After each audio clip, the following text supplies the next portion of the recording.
नमस्कार दोस्तों, ईश्वर सदैव आपका भला करे और आपकी झोलियाँ ईश्वर के आशीर्वाद से हमेशा भरी रहे। तो दोस्तों, आज बात करेंगे एक बड़ी ही रोचक कहानी की, जिसका नाम है भगवान नाम की महिमा या भगवान जप की महिमा। देखिए, कहते भी हैं कि कलयुग केवल नाम आधारा। ये एक ऐसा समय है जिस समय आप केवल नाम के, भगवान के नाम का आश्रय भी लेते हैं तो भी आपके बहुत सारे कष्ट कट जाते हैं, बहुत सारे संकट दूर हो जाते हैं। क्योंकि माना जाता है कि कलयुग में यदि हम भगवान के नाम का भी जप निरंतर करते हैं तो हमारे मन के अनेकों विकारों का नाश होता है। और ये एक छोटी सी रोचक कहानी आपको उसी के बारे में बताती है।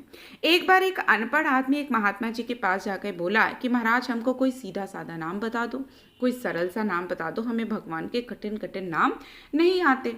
तो महात्मा जी ने कहा कि ठीक है, तुम एक बहुत आसान सा नाम है अघमोचन, इसको याद कर लो। अब उसने पूछा कि अघमोचन क्या होता है। अघमोचन का अर्थ होता है कि अघ माने पाप और मोचन माने छुड़ाने वाला, अर्थात जो पाप को छुड़ा दे वो अघमोचन होता है। अब वो बेचारा गांव का गंवार आदमी अघमोचन अघमोचन करता हुआ चल तो दिया, लेकिन गांव आते आते भूल गया और अब वह घमोचन घमोचन बोलने लगा। एक दिन वह हल जोत रहा था और घमोचन घमोचन कर रहा था। उधर बैकुंठ लोक में भगवान भोजन कर रहे थे कि घमोचन नाम का उच्चारण सुनकर उनको हंसी आ गई। लक्ष्मी जी ने पूछा कि प्रभु, आप क्यों हंस रहे हो। भगवान बोले, आज हमारा भक्त एक ऐसा नाम ले रहा है कि जैसा नाम तो किसी शास्त्र में भी नहीं है। उसी को सुनकर मुझे हंसी आ गई।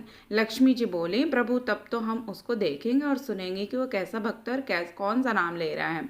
लक्ष्मी नारायण दोनों उसी खेत के पास पहुंचे जहां वह हल जोत रहा था और बोले जा रहा था, घमोचन घमोचन घमोचन।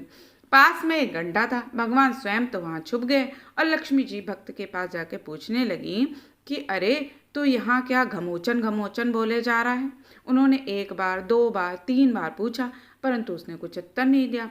उसने झूठा सोचा कि इसको बताने में तो हमारा नाम का जप छूट जाएगा, अतः वह घमोचन घमोचन घमोचन करते रहा, बोला ही नहीं।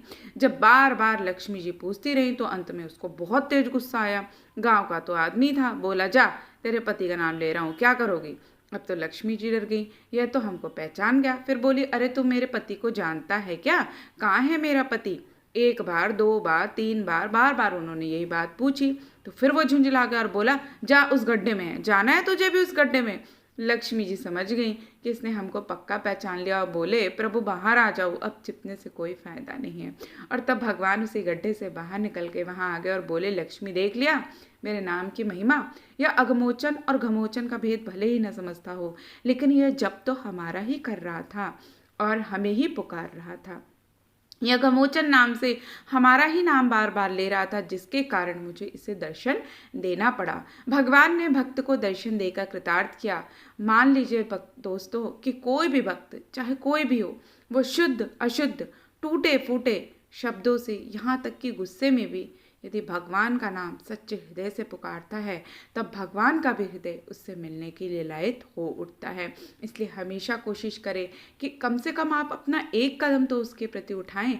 निश्चित रूप से भगवान आपके लिए 10 कदम चलकर जरूर आते हैं और भगवान भी खुद को भक्त से मिलने से रोक नहीं पाते हैं। तो दोस्तों, आशा करती हूँ ये एक छोटी सी कहानी आपका जो विश्वास है ईश्वर पर और उस पे महिमा पर, उसके कार्यों पर, उसकी दया पर, उसके लिए हमेशा आपकी जो कृतार्थता है वो बनी रहे।